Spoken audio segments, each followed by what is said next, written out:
let us have some idea or some awareness what epilepsy is. Epilepsy is a big burden for our society. It's not a problem for the patient, it's a problem for our whole society, where 0.5 to 1% population are in all societies are suffering from epilepsy. That means almost 1,000 patients in a small town where the population is just 1 lakh. So it's that patient load for our society. So it's not the patient should know his disease. Patients, attendants, the family members, and also our whole society should know about epilepsy, because a patient will get fit not only or an attack of epilepsy, which we call as fit, not only at home, maybe on the street. So what has to be done?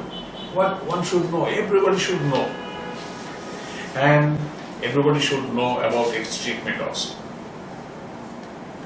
What patient should know, let's discuss about that.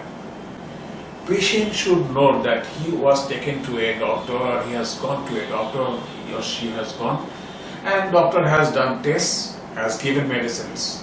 So he should have good faith on the doctor and should follow the medicines, the time intervals, the doses, everything as per doctor has given. Because without that, he can or she can land up with problems again and again. So he should know that when medicine to be taken, and after what sometimes doctors prescribe that it to be taken in empty stomach or after food, that also has to be followed. And another thing is the interval of the medicines. So he should never mistake in taking medicines, do any kind of mistakes. And he should also, he or she should follow all advices given to him. That will include obviously to avoid certain things and do certain things, like he should avoid fasting. Okay, fasting precipitates fits. He should avoid sleep deprivation. He is going to some place, he didn't get reservation in train and he kept sitting all night in the train. He should avoid.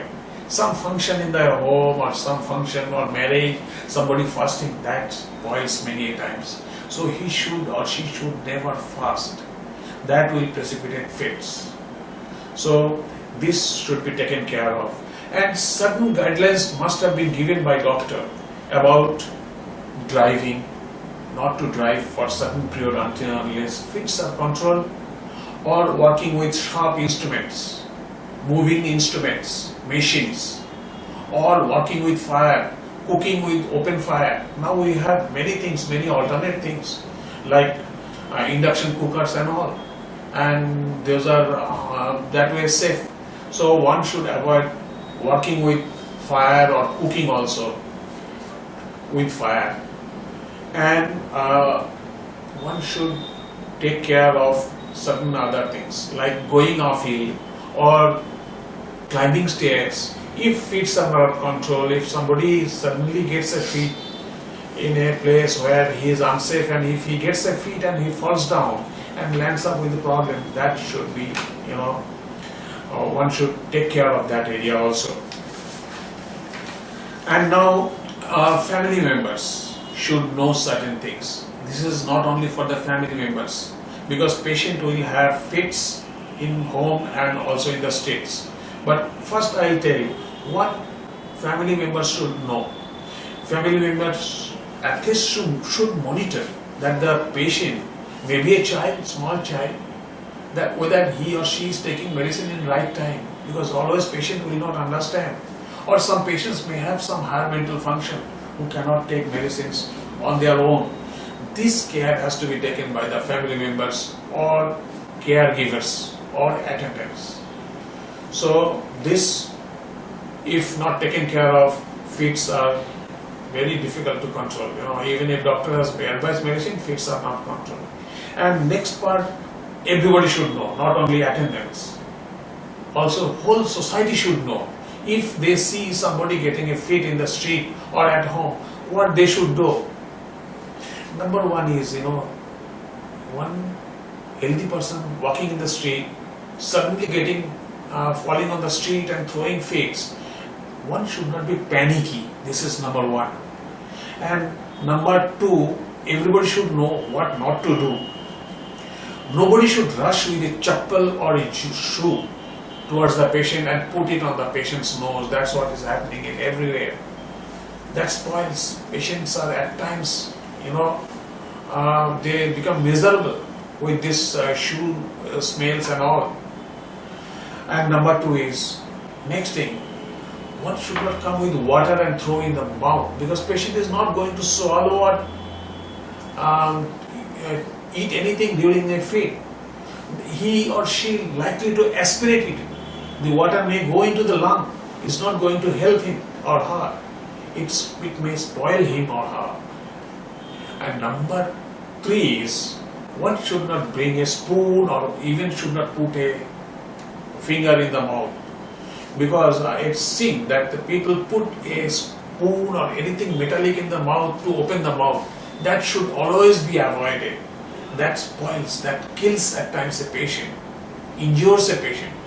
So one should not pour anything in the mouth. So patient and everybody in the society knows what not to be done. What to be done are very simple. Patient can be turned to one side.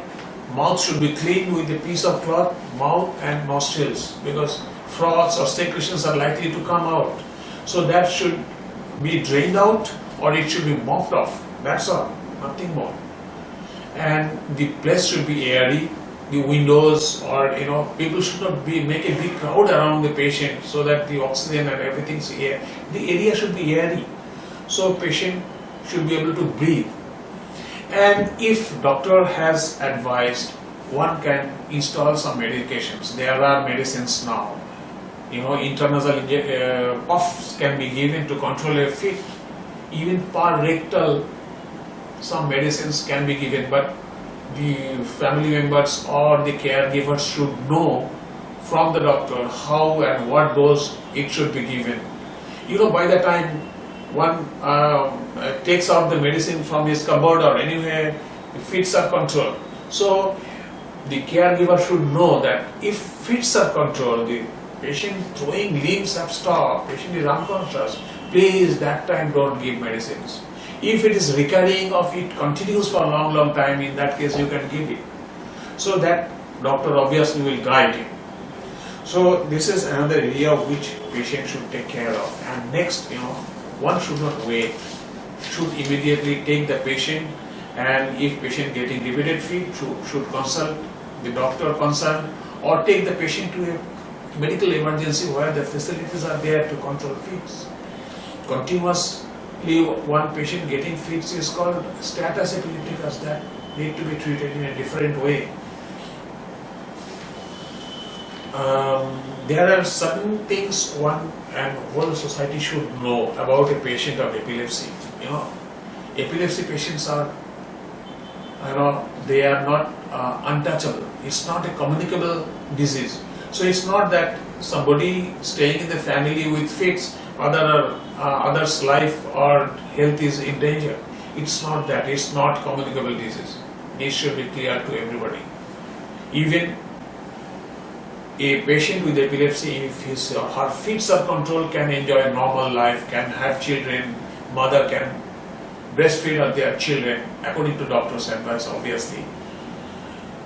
So everything's possible. One can work normally with some limitations. Some limitations means working with sharp instruments at times is dangerous. Night duties, driving at night may be dangerous. So that need to be taken care of. And a doctor should advise what to do and how to do. This was another part about the epilepsy. And other thing, everybody should know that an epileptic patient, they are not handicapped. Big bosses in the world had epilepsies, like Alfred Nobel, who started the Nobel Prize. He had epilepsy. Napoleon had epilepsy. John T. Rhodes was a big cricketer recently from South Africa, possibly died recently. John T. Rhodes, he had epilepsy, but he was a successful man in life. So there are big bosses who had epilepsy. So somebody having fits doesn't mean that their brain is abnormal. Okay, so they are normal. Everybody should know it, and everybody should cooperate with the patient so that patient's life is easy. Today we'll talk about epilepsy. It's a very common problem. It's so common that in every society or everywhere you find same kind of prevalence, and prevalence is so high. 1 in 100 people are suffering from epilepsy. So if you have a society or a small town with 1 lakh population, you have nearly 1,000 epilepsy patients in that small town who need regular care from doctors. So it's that common. So you can imagine what's the total patient load for us or for our society, not only for the doctors. It's a load for the society. So first question comes, what epilepsy is? It in fact is a sudden abnormal hypersynchronous electrical discharge from the brain, and that leads to various types of expressions in the body which is not under control of the individual or under control of the patient. This can be a sudden fall in the street and throwing limbs, which everybody knows that it's epilepsy or somebody getting fit. Not only that, one can have any kind of abnormal movements or expressions or even emotions is because of abnormal discharge from the brain. Not that always patient will lose consciousness. Many times patients don't lose consciousness. So this is epilepsy. It's that vast. Commonly people know one kind of attack is epilepsy. That's somebody falling in the street and throwing limbs, getting neck turning to one side, froth coming out of the mouth. That's called epilepsy. Not. There are at least 50 types of epilepsies in our classification. Now question comes, why one should have abnormal discharge from the brain, or why one should have a fit or epileptic attack? Brain controls all functions of our body. So to say move my hand, I need my brain to give some particular type of electrical impulse, and that goes through my nerves and goes to my fingers, and then I move the finger. So it's controlled by the brain's one electrical activity. But if it happens that bizarre, haphazard electrical discharge comes from the brain, that can lead to bizarre movements of our body, and that leads to this kind of fits. So why this should happen from brain? We classify epilepsies in 2 major groups. One is idiopathic epilepsy, another one is secondary epilepsy, as far as the causes are concerned. Idiopathic is where there is no cause. Brain is structurally normal. Patient is intelligent, everything's okay, but patient is getting fit. That's called idiopathic epilepsy. And there is another large group, that's secondary epilepsy. Some disease in the brain have been found. Now MRI, CT scan, many things have come. So we have got many etiologies or reasons to say why a brain should be sick like that and throwing fits. Commonest is some infection in the brain, like tuberculosis in the brain, or tuberculoma, TB meningitis, or even a worm in the brain we call cystosarcosis of brain, or some kind of viral infection like SSPE or encephalitis. The patients can have fits. So any kind of infections in the brain, any kind of trauma to the brain, injury to the brain, like street accident patients, they have a injury in the brain, and that they can have fits. And even if they are cured of their injuries and everything, a scar remains in the brain, and that scar in future may create fits. Scar in the brain because of injury, or even if there was some infection and that infection disappeared, TB tuberculosis disappeared, but patient had a remaining calcific spot in the brain. That can lead to fits. So similarly, there are hundreds causes of disease in the brain that can lead to fits. And there is another group of patients where the brain cells, brain tissue is gradually degenerating, some genetic problem. That can lead to fits. That's a very bad type of fits. So these are the common causes why a brain should throw abnormal electrical current and somebody why should get fits. And now question comes, what a patient should do if gets fits? It's simple. He should be aware of epilepsy and he should go to a doctor, and he should permit the doctor to treat him. It's treatable. So the question comes, if a patient has gone to doctor, what doctor will do? Obviously, doctor will examine the patient and try to find if there is a cause, because treating epilepsy is not the total treatment. If patient is having fits, obviously doctor will give some medicines to control the fits. But if patient have got some lesion in the brain, some problem in the brain like tuberculosis in the brain, that also need to be treated. Otherwise, total cure will not take place, for which doctor obviously will go for some investigations, EEG, CT scan of brain or MRI scan of brain, or at times CSF study, a kind of fluid called CSF is in the brain. It can be taken out from our low back, doing a simple puncture and examining it. One can find some causes of some infection in the brain, and that can also help. So doctor obviously will investigate and then give medicines, and one will get cured. And the thing which everybody should know is patients, they should strictly follow doctor's advice. So next question comes, how long one should need treatment? It's a long run process. Commonly, treatment is given for at least 3 years. If one's fit can be controlled for 3 years, then doctor gradually withdraws the medicine. So it's seen that almost in 65% patients, the medicine can be withdrawn without any hassle and patient remains okay. But in some patients, rest of the patients, they get fits. As soon as doctor tries to withdraw the medicine, they need further treatment or modification of doses. So that's how it's treated. So patient gets cured because of good and quality treatment. Question comes, is it that everybody gets cured? It's not that. There are some patients, who will need 2 or 3 medicines, and even some patients will land up with some problems where it's not controlled with medicines. They need some surgical intervention that can relieve the problems. Any danger from this disease?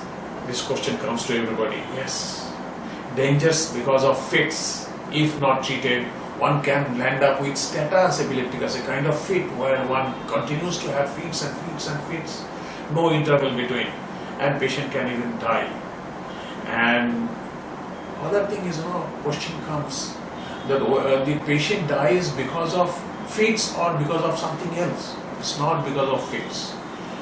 They usually die because of some intercurrent problems. Like if patient's tuberculosis or brain infection is such that's not controlled or resistant to medicines, what will happen? Patient will gradually go down.